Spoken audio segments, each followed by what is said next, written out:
Doctor Babasaheb Ambedkar. एक वादळी पर्व, प्रचंड झंझावात, तेजस्वी क्रांतीसूर्य ज्याच्या तेजोमय कर्तृत्वाने भारतभूमीवर लखलखीत किरण पडली आणि प्रत्येक भारतीयाचं जीवनमान प्रकाशमय झालं. अवघ्या भारतात क्रांतीची लाट आली आणि प्रत्येक नागरिक गुलामीतून मुक्त होऊन सन्मानाचं जीवन जगू लागला. पण बाबासाहेब म्हणजे दलितांचे कैवारी, मागासवर्गीयांचे उद्धार करते, आरक्षणाचे जनक एवढीच अपुरी माहिती आपल्या सगळ्यांभोवती फिरते आहे.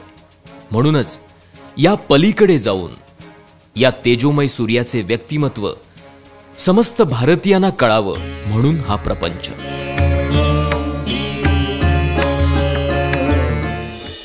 एकविसाव्या शतकातील सगळ्यात विद्वान व्यक्तिमत्व म्हणून कोलंबिया विद्यापीठाने डॉक्टर बाबासाहेब आंबेडकरांना गौरविलं. पाश्चिमात्य देशात बाबासाहेबांना चॅम्पियन ऑफ ह्युमन राईट्स असं म्हणतात. अमेरिकेसारखा देश त्यांना फाउंडिंग फादर ऑफ इंडिया अशी पदवी बहाल करतो. यामागची कारणं लक्षात घेतली तर व्यक्तीच्या प्रतिष्ठेसाठी, राष्ट्राच्या एकतेसाठी त्यांनी आपल्या वैचारिक भूमिकेमधून उचललेली पावलं ही पाश्चिमात्य आणि विकसित देशासाठी मार्गदर्शक हमरस्ता बनतात. म्हणूनच आरक्षणातील संविधानाचा मसुदा जगाने न्यू डेमोक्रॅटिक कॉन्सेप्ट म्हणून गौरवला आणि अमेरिका सुद्धा त्याचा पाठपुरावा करते.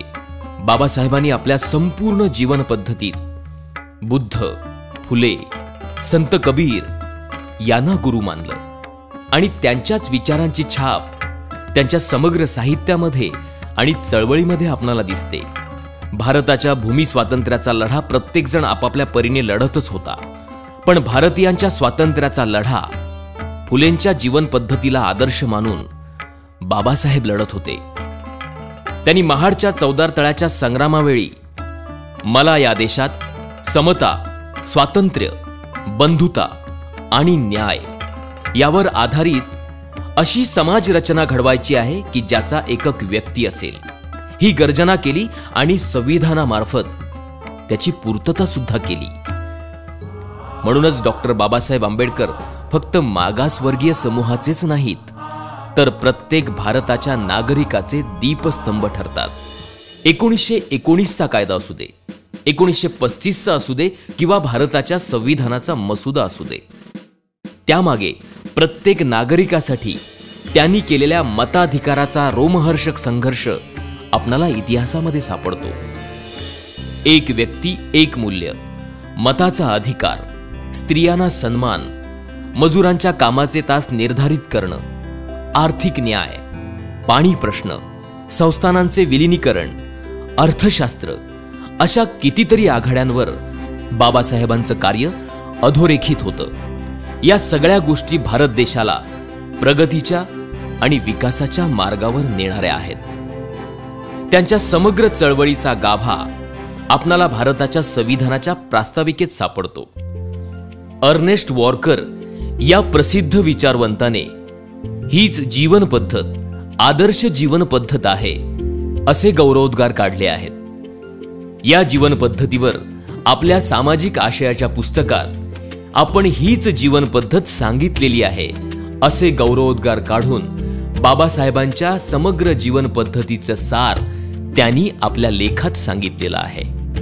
अर्थशास्त्रावरील प्रबंध प्रॉब्लेम ऑफ रुपी यामध्ये रुपयाचा प्रश्न मांडून संपूर्ण जगातील विद्वानांचे लक्ष वेधून घेणारे डॉक्टर बाबासाहेब आंबेडकर सामाजिक न्यायासह समता, बंधुता, स्वातंत्र्य, गणराज्य आणि लोकशाही या आघाड्यांवर आपली वेगळी छाप ठेवून जातात. पाश्चिमात्य देशामध्ये लोकशाही पद्धत आहे, पण त्या जोडीला तथागत गौतम बुद्धांच्या काळातील गणराज्य पद्धत अंगीकारली तर व्यक्तीच्या सर्वांगीण विकासाची पद्धत गतिमान करू शकतो. त्यासाठी दर्जाची आणि संधीची समानता प्रत्येक नागरिकाला संविधानातर्फे ते बहाल करतात आणि याच गणराज्य पद्धतीमध्ये प्रत्येक नागरिक त्याच्या क्षमतेनुसार कनिष्ठ ते राष्ट्राच्या सर्वोच्च पदापर्यंत आपली पात्रता सिद्ध करून ते पद मिळवू शकतो. ही आदर्श गणराज्य पद्धत संविधानामधून गतिमान करतात. प्रत्येक नागरिकाचं जीवनमान उंचावण्यासाठी आरोग्य सुविधा, प्राथमिक शिक्षणाऐवजी तंत्र शिक्षण म्हणजेच टेक्निकल एज्युकेशन याची मागणी त्यांनी केली होती। या व्यतिरिक्त संपूर्ण देशात सामाजिक अभिसरण होऊन राष्ट्रनिर्मिती होऊन सुसंवाद वाढावा यासाठी संपूर्ण देशाची एक कॉमन स्क्रिप्ट म्हणजेच लिपी असावी असा देखील त्यांचा आग्रह होता।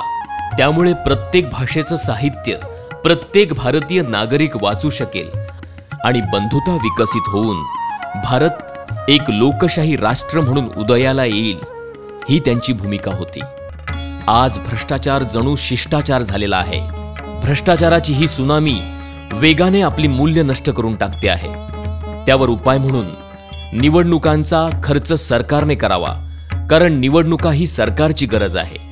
त्याचा खर्च सरकारने उचलला तर भ्रष्टाचाराला आळा बसेल आणि कंत्राटदार, काळा बाजार करणारे यांना निवडणूक लढवण्यास परवानगी देऊ नये ही भूमिका घेऊन त्यांनी आपले राष्ट्रीय दायित्व सिद्ध केले होते।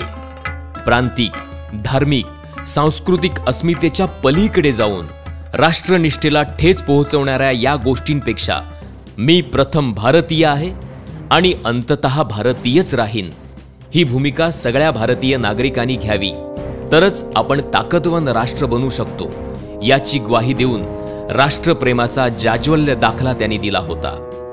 या व्यतिरिक्त कामगारांना मिळणाऱ्या प्राथमिक सुविधा, रोजगार बदली, कामगार राज्य विमा, कामाचे तास निर्धारित करणं, कामगारांना हक्कासाठी न्यायासाठी संघटनेची मान्यता, महागाई भत्ता, पगारी सुट्ट्या, आरोग्य विमा, कायदेशीर संप अधिकार, भविष्य निर्वाह निधी म्हणजेच प्रॉव्हिडंट फंड, कामगार कल्याण निधी, भारतीय सांख्यिकी कायदा, शेतकरी धोरण, जमीन धोरण, मध्यवर्ती विद्युत तांत्रिक समिती, हिराकूड धरण, दामोदर खोरे प्रकल्प, नद्या जोडणी प्रकल्प, भाकरा नानगल धरण, भारतीय रिझर्व्ह बँक, राज्य विभागणी आयोग, याशिवाय महिलांसाठी मालमत्तेचा अधिकार, घटस्फोटाचा अधिकार, प्रसूती पगारी रजा, महिला कामगार संरक्षण कायदा, हिंदू कोड बिल, वडिलांच्या संपत्तीमध्ये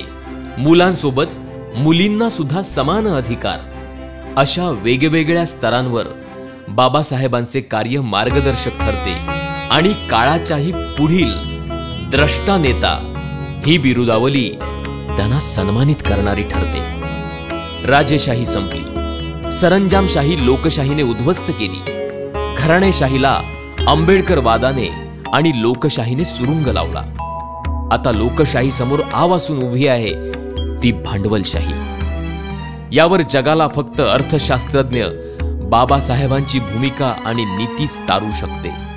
त्यासाठी मिनिमम प्रॉफिट ऍक्ट हा कायदा लागू करा ही भूमिका सरकारने घ्यावी अशी सूचना बाबासाहेबांनी सरकारला दिली होती। भांडवलदारांना सरकारने आपल्या कक्षेत ठेवावे आणि मूलभूत सुविधा पुरवणाऱ्या उद्योगधंद्यांचे खाजगीकरण करू देऊ नये, भांडवलदारांचा नफा कायदा निर्धारित करण्यात यावा ही भूमिका घेऊन बाबासाहेबांनी भारतासह जगातल्या प्रत्येक लोकशाही सरकारला प्रगतीचा मार्ग दाखवला होता। गरज आहे ती त्यांच्या आर्थिक न्यायाचा रस्ता पकडण्याची। आपणाला आर्थिक समानता माहिती आहे, विषमता माहिती आहे, पण व्यक्तीच्या क्षमतेनुसार त्याच्या राजकीय न्यायासोबत आर्थिक आणि सामाजिक न्याय हा महत्त्वाचा निर्देश संविधान सभेच्या भाषणाच्या प्रसंगी ते करतात। 26 जानेवारी 1950 We are enter in contradiction life. Politically we will have equality and socially and economically we will have not equality. We must remove this contradiction as early as possible. Either those who suffer from inequality will blow up the structure of political democracy which this assembly so laboriously built up. याचाच अर्थ 26 जानेवारी 1950 रोजी आपण एका विसंगतीपूर्ण जीवनामध्ये प्रवेश करणार आहोत। राजकारणामध्ये समानता असेल पण सामाजिक आणि आर्थिक जीवनामध्ये विषमता असेल। हा भेद शक्य तितक्या लवकरात लवकर आपणाला मिटवावा लागेल, नाहीतर असमानतेचे बळी ठरणारे लोक हा राजकीय लोकशाहीचा डोलारा उद्ध्वस्त केल्याशिवाय राहणार नाहीत। ही त्यांची पूर्वसूचना तंतोतंत खरी वाटते की काय, अशी परिस्थिती आज निर्माण होताना दिसत आहे. 14 ऑक्टोबर 1956 रोजी ते याच मातीत रुजलेल्या, वाढलेल्या, जगाला आदर्श ठरलेल्या बुद्ध धम्माची दीक्षा घेतात आणि आपणाला विश्वबंधुत्वाशी जोडतात. बुद्ध धम्माने तुमचं, देशाचं आणि जगाचं कल्याण होणार आहे ही जबाबदारी ते आपणाला सांगतात आणि आपण केलेली ध्येय योजना पूर्णत्वाला नेतात. मैत्रीच्या, बंधुतेच्या निर्मळ प्रवाहात आपणाला बाबासाहेबांनी आणून ठेवलं आहे. केवळ जात, धर्म, वर्ग, मागासवर्गीय या पलीकडे जाऊन आदर्श मूल्यांची रुजवात करून जगाला आदर्श ठरेल असा आंबेडकरवाद बाबासाहेबांच्या अथक संघर्षातून निर्माण झालाय आणि त्याच विचारांच्या पालखीचे भोई आहोत आपण. आयुष्याच्या संध्याकाळी बुद्ध धम्म, संविधान आणि गणराज्य म्हणजेच रिपब्लिक ही 3 रत्न आपल्या हाती देऊन आपणासमोर लोकशाही राष्ट्र उभारणीचं दायित्व ते ठेवतात. गरज आहे ती न कळलेले बाबासाहेब समजून घेण्याची, क्षितिजा पलीकडची त्यांची दृष्टी अभ्यासण्याची आणि या रत्नाची पारख करणारे रत्नपारखी होण्याची. तरच झाडापेक्षा मुळांनी खोलवर गेलेले बाबासाहेब आपणाला समजतील आणि त्यांच्या विचारांच्या छायेत प्रत्येक नागरिक विसावतील. जय भारत.